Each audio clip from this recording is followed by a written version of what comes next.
యోనా గ్రంథము 2వ అధ్యాయము. ఆ మత్స్యము కడుపులో నుండి యోనా యెహోవాను ఈలాగున ప్రార్థించెను. నేను ఉపద్రవములో ఉండి యెహోవాకు మనవి చేయగా ఆయన నాకు ప్రత్యుత్తరమిచ్చెను.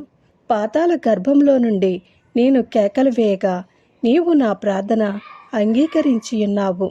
నీవు నన్ను అగాధమైన సముద్ర గర్భంలో పడవేసియున్నావు. ప్రవాహములు నన్ను చుట్టుకునియున్నవి. నీ తరంగములను నీ కరుళ్లను నన్ను కప్పియున్నవి. నీ సన్నిధిలో నుండి నేను వెలివేయబడినను నీ పరిశుద్ధాలయము తట్టు మరలా చూచెదననుకుంటుని.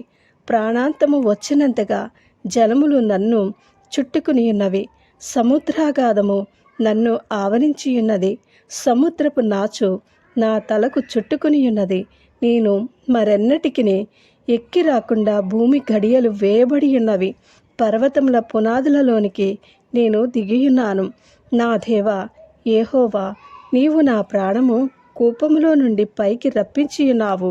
కూపములో నుండి నా ప్రాణము నాలో మూర్ఛిల్లగా నేను యెహోవాను జ్ఞాపకము చేసుకుంటుని.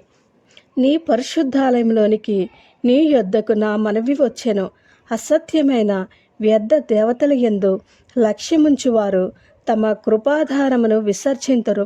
కృతజ్ఞతాస్తుతులు చెల్లించి నేను నీకు బలులను అర్పింతును. నేను మ్రొక్కుకొనిన మ్రొక్కుబళ్లను చెల్లింపక మానను.